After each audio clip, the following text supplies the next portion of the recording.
Ito na naman tayo, guys. Nandito na naman tayo. Kanina, ako pa lang mag-isa. Habang nag-aayos sila ng pagkain. Natapon pa yung juice ko. Kainis. Sobrang sikip kasi. Dami pang tao. Hindi naubusan na ng tao. Lalong dumadami. Lalong dumadami ang tao. Lalong dumadami ang tao. Lalong dumadami. Ito pa sa likod ko. Yan. Oh, ayan. Nandun sila sa dulo. Wala pa yung pagkain namin. Wala pa yung kanin namin. Sinasandok pa lang. Ayan. Sinasandok pa lang yung pagkain namin doon.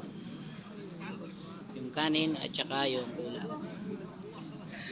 As usual, sila pa rin yung mga kasama kong kumain. Sila pa rin.